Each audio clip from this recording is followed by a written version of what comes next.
অন্যের জন্য নিজেকে ধ্বংস করো না। সবাইকে খুশি রাখতে গিয়ে কখনো কি নিজের শান্তি হারিয়ে ফেলছেন?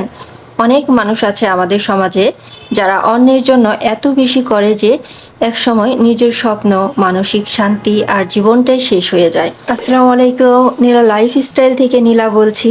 আপনাদের জন্য আরেকটি নতুন ব্লগ নিয়ে হাজির হয়েছি। হ্যাঁ, আজকের টপিকে থাকছে অন্যের জন্য নিজেকে ধ্বংস করো না। এই টপিকটার ওপরেই আজকে কথা বলবো। আমি আমার সাংসারিক কাজকর্মের ফাঁকে ফাঁকে আপনাদের সাথে এই বিষয়টাকে তুলে ধরবো, কারণ আমাদের সমাজে প্রতিনিয়তই এটা ঘটছে। আমাদের সমাজে, আমাদের পরিবারে, যেটা হচ্ছে শান্তির পরিবর্তে অশান্তিটাই ডেকে আনে। সেই বিষয়ে আজকে কথা বলবো। আশা করি পুরোটা ভিডিওর সাথে থাকবেন, ভালো লাগবে। ছোট্ট একটা কথা, ভালো মানুষ হও, কিন্তু নিজের ক্ষতি করে না। কথাটা ছোট হলেও এর গভীরতা কিন্তু অনেক। ভালো মানুষ হতে বলেছে, কিন্তু নিজের ক্ষতি করে না। নিজেকে হারিয়ে ফেলে কেউ এসে তোমাকে গড়ে দেবে না। হ্যাঁ, আপনি যদি পরিবার, সমাজ এবং নিজের পার্সোনাল লাইফে ব্যক্তিগত স্বার্থের দিকে যদি নজর না দিয়ে শুধু অন্যের জন্য ভালো হয়ে থাকেন, তাহলে কিন্তু সে কাজের ফল ভালো হবে না। আপনি ভালোর জন্য করেছেন, কিন্তু সেটার ফল সবসময় যে ভালো হবে তা কিন্তু না। আমি এখানে নেগেটিভভাবে কোনো কথা বলছি না, সব কিছু বাস্তবতার সাথে মিল রেখে পজিটিভভাবে বলছি। কিছু সময় আছে আপনি অন্যের জন্য ত্যাগ করলেন, কিন্তু যার জন্য ত্যাগ করেছেন সে ত্যাগের বিনিময়ে আপনাকে সে কতটা মূল্যায়ন করেছে, এখানেও কিন্তু প্রশ্ন থেকে যায়। এর জন্যই থাম্বনেলে দিয়েছি, নিজের জীবন অন্যের জন্য ধ্বংস করো না। এখন মূল বিষয়ে আসি। আমরা সমাজে এমনকি পারিবারিকভাবে সুষ্ঠুভাবে বেঁচে থাকার জন্য আমাদের অনেক কিছুরই প্রয়োজন হয় জীবনকে সুন্দরভাবে চালিয়ে যাওয়ার জন্য। সে সকল বিষয়ের মধ্যে আছে সিদ্ধান্ত নেওয়া, ব্যক্তিগত পছন্দ, সময়, দায়িত্ব, সব কিছুর উপরেই কিন্তু নির্ভর করে সুন্দরভাবে বেঁচে থাকাটা। আল্লাহ তাআলা যে আমাদের দুনিয়াতে সবাইকে একই পজিশনে রেখেছে, একই অবস্থানে রেখেছে তা কিন্তু না। আমরা যে অবস্থানে আছি তার থেকে নিচু পর্যায়েও আছে শত শত, হাজার হাজার, কোটি কোটি মানুষ, এবং আমাদের থেকে হাই লেভেলে, উপর লেভেলেও আছে শত শত, কোটি কোটি মানুষ। সবারই জীবনধারা কিন্তু এক একটা এক এক গতিতে আর কি চলে। সব সময় যে সবার লাইফে দায়িত্ব এসে পড়ে তা কিন্তু না। অনেকের জীবন আছে যারা দায়িত্ব কি জিনিস, দায়িত্ব যে নিয়ে জীবন চালাতে হয়, অন্যের জন্য যে চিন্তা ভাবনা করতে হয়, এ ধরনের চিন্তা মানসিকতা কিন্তু অনেকের ভেতরে আসেই না, বা সেই পজিশনে তারা থাকে না। আমি তাদের নিয়ে বলছি না। যাদের উপর পারিবারিক দায়িত্বগুলো পড়ে, সিদ্ধান্ত নেওয়ার বিষয়টা যাদের উপর আসে, যা অনেক কিছুই যাদের উপর নির্ভর করে, আমি মূলত তাদেরকে নিয়েই বলছি। এই বিষয়ে যে আমার জ্ঞান ভাণ্ডার সীমাহীন তা বলছি না।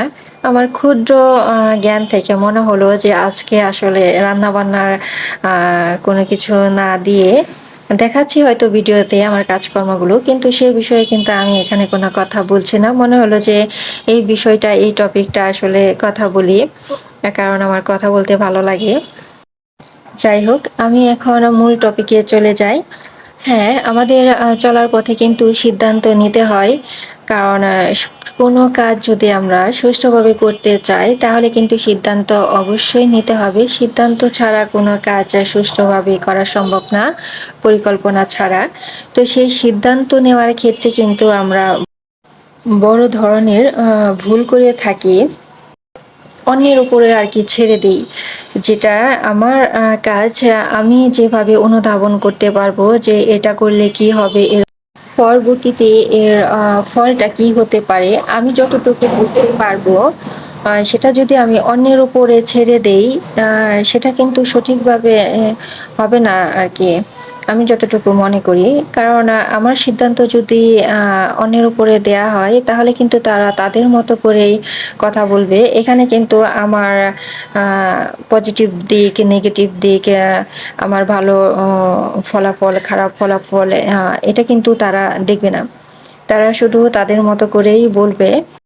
এই কারণে আমি বলবো, আপনার যদি কোনো কাজের পরামর্শ নেওয়ার প্রয়োজন হয়, সিদ্ধান্ত নেওয়ার প্রয়োজন হয়, তাহলে আপনি অন্যের সাথে সেটা আলোচনা করতে পারেন যে এই বিষয়টা এভাবে করলে কি হয়। কিন্তু পুরোপুরি সিদ্ধান্ত নেওয়ার বিষয়টা অন্যের উপর ছেড়ে দেবেন না, এটা হবে বোকামি, যেটা পরবর্তীতে আপনার লাইফে ক্ষতির দিকটাই বেশি হবে আমি যতটা মনে করি।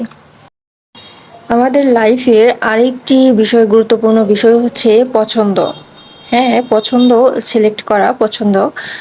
তো এটাও যদি আমরা অন্যের উপর ছেড়ে দেই, অন্যকে প্রাধান্য দেই, নিজের পছন্দকে মাটি চাপা দিয়ে অন্যের পছন্দকে যদি ফুটিয়ে তুলতে চাই, তাহলেও কিন্তু এটা আমাদের লাইফে ধ্বংসের দিকেই নিয়ে যাবে, আমাদের জীবনকে একদম নরক করে ফেলবে। আপনি সেই মুহূর্তে সবার কাছে ভালো থাকতে পারেন যে আপনি অন্যের পছন্দকে প্রাধান্য দিয়েছেন, অন্যের পছন্দ মতো কথা বলেছেন, কাজ করেছেন, কিন্তু পরবর্তীতে দেখা যাবে যে এই অন্যের পছন্দকে প্রাধান্য দিতে গিয়ে আপনি আপনার ভেতরের যে পছন্দ আছে সেটাকে মেরে ফেলেছেন। এটা পরবর্তীতে হবে কি, আপনার সবকিছু যদি অন্যের ওপরই ছেড়ে দেন, তাহলে এক সময় নিজের যে আকাঙ্ক্ষা আছে, নিজের যে পছন্দ আছে, সেই শান্তির জায়গাটা আপনি হারিয়ে ফেলবেন, নষ্ট হয়ে যাবে। তখন চাইলেও আর পারবেন না যে আপনার এটা পছন্দ, এটা করলে ভালো হয়, এটা করতে ইচ্ছা করছে। তখন কিন্তু আপনার এটা বলার মতো আর সেই পরিস্থিতি থাকবে না, কারণ আপনি সব সময় অন্যের ওপরেই নির্ভরশীল ছিলেন, অন্যকেই বেশি প্রাধান্য দিয়েছেন, আর তারা আপনাকে সেইভাবেই ব্যবহার করবে। আপনি না বলা শেখা উচিত। আমি বলবো, প্রত্যেকটা কাজে যে হ্যাঁ বলতে হবে তা কিন্তু না। প্রত্যেকটা কাজেই যদি আপনি হ্যাঁ বলে দেন আর অন্যকেই প্রাধান্য দেন, অন্যের রুচিতে, অন্যের পছন্দ, অন্যের কথাবার্তা সবকিছুই নিজের সত্তাকে যদি হারিয়ে ফেলেন, তাহলে আপনার শান্তি ওখানেই মরে যাবে। কিছু সময়ের জন্য হয়তো আপনি শান্তি ফিল করতে পারেন, না আমি অন্যকে খুশি রাখতে পেরেছি, কিন্তু দিন শেষে দেখা যাবে যে আপনার ভেতরে যে একটা খুশি আছে, আনন্দ আছে, পছন্দ আছে, সেটা মরে যাবে ধীরে ধীরে। তাই সবাইকে খুশি রাখতে গিয়ে নিজেকে শেষ করতে নেই। আমাদের লাইফে আরেকটি গুরুত্বপূর্ণ বিষয় হচ্ছে টাইম, সময়। এটা মোস্ট ইম্পর্টেন্ট আমাদের লাইফে। কারণ এই যে আমি কথা বলছি, এটা কিন্তু কিছুক্ষণ পর অতীত হয়ে যাবে। এই সময়টাকে কিন্তু আমি আর পাবো না। যেটা বলছি সেটা কিন্তু পিছনে চলে যাবে, অতীত হয়ে যাবে। সময়টা খুবই গুরুত্বপূর্ণ, প্রত্যেকটা সেকেন্ডের গুরুত্ব দেওয়া উচিত, মূল্যায়ন করা উচিত। কারণ সব কিছুরই পৃথিবীতে বিকল্প হতে পারে। সেটা হচ্ছে কোনো মানুষের দিয়ে আপনি সেই চাহিদা পূরণ করতে পারেন, বা কোনো মানুষের অভাব পূরণ করতে পারেন। কোনো জিনিস হারিয়ে গেলে, ভেঙে গেলে আপনি টাকা দিয়ে সেটা কিনে আনতে পারেন। হ্যাঁ, সব কিছুরই একটা বিকল্প পথ আছে, যেটা অবলম্বন করে সেটার পূরণ করা যায়। কিন্তু সময় যদি লাইফ থেকে চলে যায়, সেটা আপনি কোনো কিছুর বিনিময়ে ফিরিয়ে আনতে পারবেন না। এর জন্য বলবো, সময়কে গুরুত্ব দেওয়া উচিত, মূল্যায়ন করা উচিত। আপনি সময়টা কোন কাজে ব্যয় করছেন। আল্লাহ তাআলা কিন্তু আমাদের জীবনের শেষ সময়টা কিন্তু আড়াল করে রেখেছেন। এখানে শেষ সময় বলতে মৃত্যুটাকে বোঝাচ্ছি, কারণ আমরা কিন্তু জানি না আমাদের মৃত্যু কখন হবে, শেষ বিদায় কখন হবে। তাই বলবো, সময়টাকে ভালো কাজে লাগান, যেটা আমাদের দুনিয়া এবং পরকালের জন্য কল্যাণ বয়ে আনবে। আমি অন্যের জন্য সময় ব্যয় করছি, এই সময় ব্যয়টা যদি আমরা কিছু সময় নিজেদের জন্য ব্যয় করি, তাহলে কিন্তু দেখা যাবে আমাদের পার্থিব জীবনে, আমাদের জীবনে চলার পথে সবকিছু কিন্তু গোছানো হতে পারে। আমরা সেই সময়টাকে একটু ভালো চিন্তার দিকে নিই, যে আমরা জীবনে কি করছি, বর্তমানে কোন অবস্থানে আছি, এবং পরবর্তীতে কি হতে পারে, কি করতে পারি, সেটা যদি আমরা সুষ্ঠুভাবে সুন্দর একটা সময় বের করে চিন্তা করি, তাহলে কিন্তু সেটা অনেকটা কাজে দেবে। এর জন্যই বললাম যে একান্তভাবে সময়টা হচ্ছে কিছু সময় নিজের জন্য কাটান। সবসময় তো শুধু অন্যের জন্যই পরিশ্রম করছি। সংসার, সন্তান, আ পারিবারিক, সামাজিক সবকিছুর এখানে দেখেন সারাদিন সকাল থেকে সন্ধ্যা পর্যন্ত কিন্তু আমরা অন্যের পেছনেই ছুটছি। হ্যাঁ? সেটা সাংসারিক কাজকর্মই হোক, থালাবাটি ধোয়াই হোক, আর অফিস আদালতের কাজই হোক। চিন্তা করে দেখেন গভীরভাবে যদি আপনি চিন্তা করেন, দেখবেন যে পুরোটা সময় শুধু অন্যের জন্য, অন্যকে ভালো রাখার জন্য, অন্যকে খুশি করার জন্য, সন্তুষ্ট রাখার জন্য শুধু আমরা কাজ করে যাচ্ছি। কিন্তু নিজের জন্য কতটুকু সময় দিয়েছি? এই ২৪টা ঘন্টার মধ্যে কি ৫টা মিনিট নিজের জন্য সময় দিচ্ছি? নিজেকে ভেতর থেকে হ্যাপি রাখার জন্য, নিজেকে ভেতর থেকে ভালো মানুষ করার জন্য। ভালো মানুষ হওয়াটা অনেক কঠিন। ভালো মানুষ হওয়াটা অনেক কঠিন। এটা বলা যায় খুব সহজেই, কিন্তু হওয়াটা অনেক কঠিন। এই কারণেই এই কথাটা বললাম। আমরা উপর থেকে সাজগোজভাবে একটা মানুষকে পরিপাটি দেখতে পারি। মনে হতে পারে তার কথাবার্তা, আচার-আচরণে সে খুবই ভালো। হ্যাঁ, সবার কাছে খুবই ভালো। কিন্তু তার ভেতরে যে আল্লাহ তাআলা একটা রূহ দিয়েছে, সেই নফসটা কতটুকু ভালো, এটা হচ্ছে মূল বিষয়। কারণ ওটা কিন্তু দেখা যায় না। ওটা শুধু আল্লাহ তাআলাই দেখতে পারে। যাই হোক, সেই সময় নিয়ে কথা বলতে বলতেই কিন্তু এত দূর পর্যন্ত চলে এসেছি। আ শেষ কথা হচ্ছে এটাই যে নিজেকে সময় দিতে হবে। সুষ্ঠুভাবে বেঁচে থাকতে হলে নিজেকে অবশ্যই সময় দিতে হবে। নিজেকে নিয়ে ভাবতে হবে, চিন্তা করতে হবে।